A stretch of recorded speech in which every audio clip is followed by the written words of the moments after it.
An alternative rock icon was beaten up for wearing his mother's dress. He was kicked out of school for inciting a riot, and he wrote a song in the late 70s that is more topical today than ever before, becoming the song that established the band in America, a song that he once dedicated to Motörhead. The story of Boys Don't Cry by The Cure on Breakthrough, a new feature next on Professor of Rock.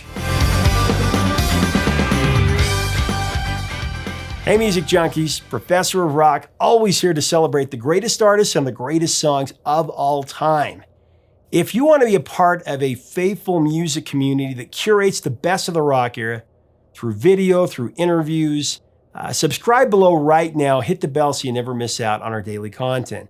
And to get even more content, even become a producer on this channel, make sure to check us out on Patreon. Now today we begin a new program on our channel. We're going to call it Breakthrough, where we break down the singular song, album, or event that kicked open the door to an artist or band's career that gave them the momentum to rocket to long-term success. Now, the alternative rock icon Robert Smith, Rock and Roll Hall of Famer, wasn't always made up of eyeliner and lipstick, but he's always been a complex individual. I mean, even back when he was an impressionable 5-year-old when he met his friend and future bandmate Lawrence Lowell Tallhurst at a school bus stop on the way to kindergarten. When Robert was 11 years old, he wore his mother's black velvet dress to school on one occasion for no apparent reason and was beaten up by bullies on his way home for this cross-dressing stunt. The Smith-Tallhurst friendship progressed into their teen years when they formed a band with their closest schoolmates while attending Notre Dame Middle School in the Crawley area of West Sussex, England. They called the band Obelisk, and had their one and only public performance in 1973 when the lads were just 14 years old. 1973 ended up being one of the most pivotal years in the life of Robert James Smith. In addition to forming his first band, Robert met Mary Poole while the two were students at St. Wilfrid's Comprehensive School in Crawley, England. Robert, of course, smitten by Mary, and he mustered up enough nerve to ask her to be his partner in a drama class project, actually. A romance ensued, and they have been a couple ever since, becoming husband and wife in 1988. Robert's enduring love for Mary has inspired many of his most popular songs, as many of you know, Just Like Heaven and Love Song, which he wrote as a wedding gift for his bride. You make me feel like I am falling again. Robert once opened up in an interview with Face magazine that Mary, and I quote, has always been the one that has saved me when I have been the most self-destructive. She's always been the one that has caught me when I've been so very close to completely falling apart, end of quote. In addition to being Robert's emotional savior, Mary has also been a source of motivational force for his profession.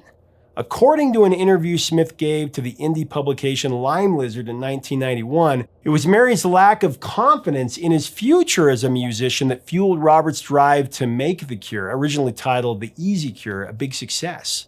One of the reasons for Mary Poole's skepticism in her future husband's prospects was really because Robert was expelled from St. Wilfrid's School after he was charged with inciting a riot at one of the 3 live gigs with his second band called Malice.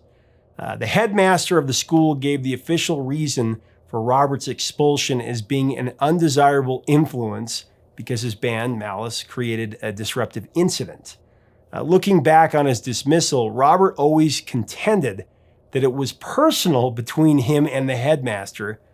He said, I hated him and he hated me. That's what he asserted. In late 1976, Robert and his childhood pal, Lowell Tallhurst, reassembled parts from the ill-fated Malice to form The Cure. The original lineup of The Cure was Robert Smith on vocals and rhythm guitar, Michael Mick Dempsey on bass, Lowell Tallhurst on drums, and local guitar hero Pearl Thompson, who later legally changed the first name to Pearl in 2011. Robert Smith has been the only constant member of The Cure since its inception in 1976. The Cure's first record deal was inked in 1977 with the German disco label Hansa, most known as being the label for the popular Euro-Caribbean vocal group Boney M. The deal with Hansa ended with vitriol when The Cure presented the president of the label with new material only to be told by the mortified boss, not even people in prison would like these songs. That's a vote of confidence. Now, the rejected demo actually found its way to Polydor A&R executive Chris Perry, who signed The Cure to Fiction Records, a division of Polydor Records, in '78. The Cure released their debut single, Killing an Arab, in December of 1978. Killing an Arab garnered both acclaim but also controversy. I'm a stranger, killing an Arab. Whether you know the song or not, you can understand why the single's disturbing title led to charges of racism. But you got to be careful not to judge a song's meaning by its title, as we always say. Killing an Arab is actually based on French existentialist Albert Camus's novel The Stranger from 1942. In Camus's story, the protagonist shoots an Arab on a beach, overwhelmed by his surroundings. The protagonist is summarily condemned for his honesty about his feelings. He is considered an outsider, or stranger, because he refuses to lie and doesn't play the game. Camus was awarded the Nobel Prize for Literature in 1957. To quell the rumpus of their debut tune, The Cure placed a sticker label that denied any racist connotations on the single's 1979 reissue on Fiction Records. Boys Don't Cry, the second single from The Cure in '79, was their breakthrough that led to the band's enduring international allegiance. Robert Smith wrote the lyrics for Boys Don't Cry, while the music was a collaboration by Smith, Dempsey, and Tolhurst. It's a song about a man that is struggling to regain a lost love, but he's torn between revealing his true feelings of sadness and regret, or stoically maintaining his male pride by holding in his emotions with a facade of indifference. I try to laugh about it, cover it all up with lies. I try to laugh about it, hiding the tears in my eyes, because boys don't cry. I try to laugh about it, cover it all up with lies. Robert Smith elaborated on the theme behind Boys Don't Cry, reflecting back on his upbringing, and I quote, "As an English boy at the time, you're encouraged not to show your emotion to any degree, and I couldn't help but show my emotions when I was younger. I never found it awkward showing my emotions. I couldn't really continue without showing my emotions. You'd have to be a pretty boring singer to do that. So I kind of made a big thing about it. I thought, well, it's part of my nature to rail against being told not to do something." End of quote. Classic Robert Smith. Boys don't cry. Smith and the rest of the formative Cure lineup came from the torn and frayed London suburb of Crawley, where boys were raised on the steely blue-collar principles that were embedded during the era that they grew up in. Young men were not allowed to be sensitive and emotional. You keep your head down, you work hard, and you take the punches as they come. Reared by parental figures who came from the tough as nails John Wayne generation, that's where I came from as well, as many of you probably too. When Smith and Tolhurst were growing up in Crawley, they were, in Tolhurst's words, like a cult, where people in the neighborhood knew about them, but not allowed to enter their circle of trust. The modus operandi of the Cure was born out of being identified as outsiders in a gray, desolate provincial community. Boys Don't Cry perhaps resonates even more today, deep in the 21st century with the modern challenges of traditional gender roles and social mores.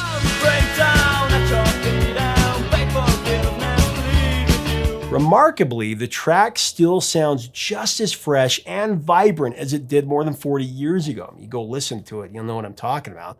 The timeless theme of the lyrics is certainly one reason the Boys Don't Cry holds up, but I also want to give special props to the song's irresistible groove.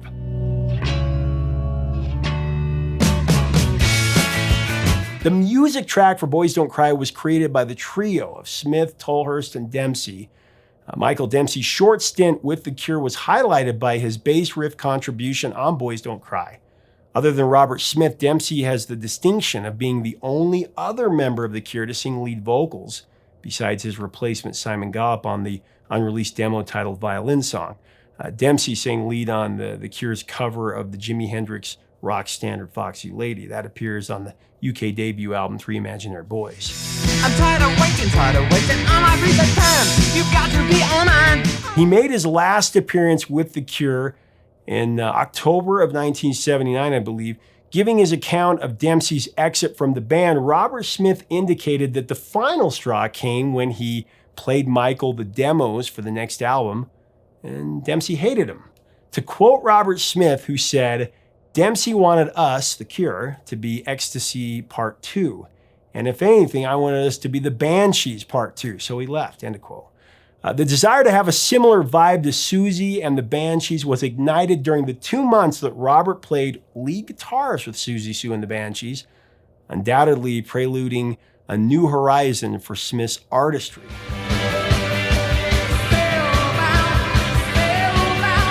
Dempsey was replaced by Simon Gallup, who has been the second most stable and irreplaceable musician for the evolution of The Cure's distinctive sound. In spite of a bizarre fistfight that he got into with Robert Smith at a bar in France, it was a drunken misunderstanding that actually led to Gallup's brief departure from The Cure from 82 to 84. But Robert and Simon have been tight ever since Gallup's return. Simon was Robert's best man at his wedding to Mary in 1988. The Cure, while being so absorbing and wondrously esoteric, have an uncanny gift for catchy melody.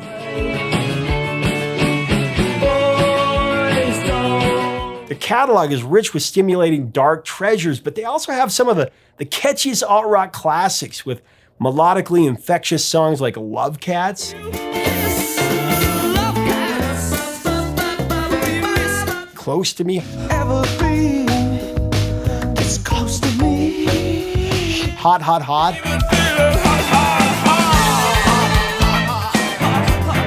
Pictures of You,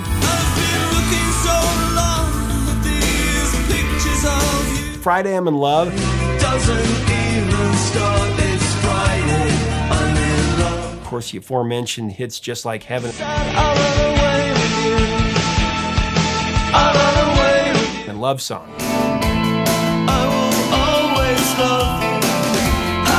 They're just brilliant with melody. Boys Don't Cry was the track that stamped the footprint of The Cure's captivating prominence with powerful, evocative lyrics and a whipping guitar riff that is the composition's can't get it out of your head hook line. It just enchants the soul.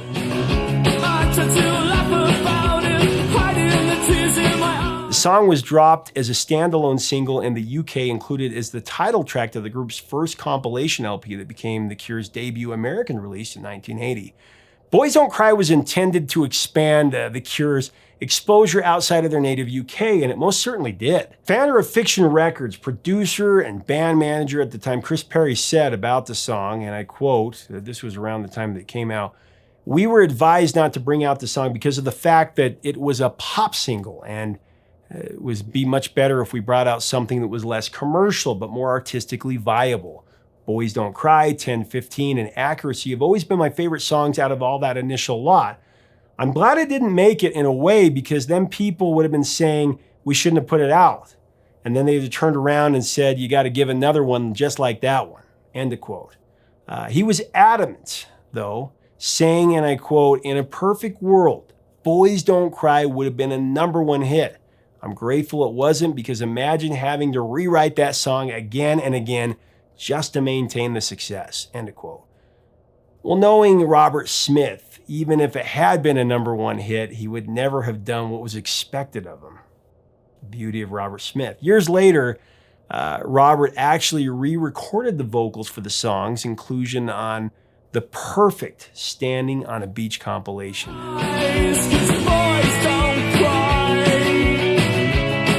Oh man, what a great collection. I remember buying Standing on a Beach when I had just discovered The Cure. I was like a preteen, probably 12. It was one of the first CDs I ever owned, and I could still remember just ripping the plastic off, clawing open the case, slamming that disc into my Sony Discman, and listening to just that mesmerizing and earth-shattering music over and over for months. It was a moment of pure bliss, heavy exhilaration, a joy that few young people will ever understand. Fact is, Boys Don't Cry has had a major impact on culture regardless of if it would have been a #1 hit or not. The 1999 film Boys Don't Cry starring Hilary Swank took its title from the song. Boys Don't Cry, of course, has been placed in numerous other movies, including The Wedding Singer, 50 First Dates, apparently Adam Sandler loves the song, Starter for 10, I Do, Nick and Nora's Infinite Playlist, Friends with Benefits, where a cover version performed by Grant Lee Phillips is used in the soundtrack of the picture. Boys and the movie Me and You. It's also been one of the most iconic pictures of Robert Smith and The Cure on posters or t-shirts for generations. I mean, this is one of the most iconic for sure. One of the things that Robert Smith said about the song in an interview that I read in high school that stuck with me all this time, he said, and I quote, "The pop songs like Boys Don't Cry are naive to the point of insanity. But considering the age I was and the fact that I had done nothing apart from go to school, no real life experience, everything was taken from books. Some of them are pretty good," end of quote. Pretty good? Robert Smith has always been the self-deprecating Pope of Mope. I mean, he certainly doesn't give himself enough credit. Even decades after its release as a single, Boys Don't Cry is the song that challenges, like I said, the men should never show their emotion macho BS that has resulted in years of therapy for people and a serious lack of emotional maturity for many of the male species. I would tell you that I loved you if I thought that. A subject that would later be tackled in the Joe Jackson song Real Men. What's a man now? What's a man mean? Is he rough or is he... In Boys Don't Cry, it's not reflected upon quite as boldly as Joe Jackson, but the message is similar. Robert Smith, he just masterfully sings the bridge. It's like one of the highlights for Boys Don't Cry, where he says, "Misjudged your limits, pushed you too far, took you for granted, I thought that you needed more. Misjudged your limits, pushed you too far. Now I would do most anything to get you back by my side, but I just keep on laughing, hiding the tears in my eyes, 'cause boys don't cry."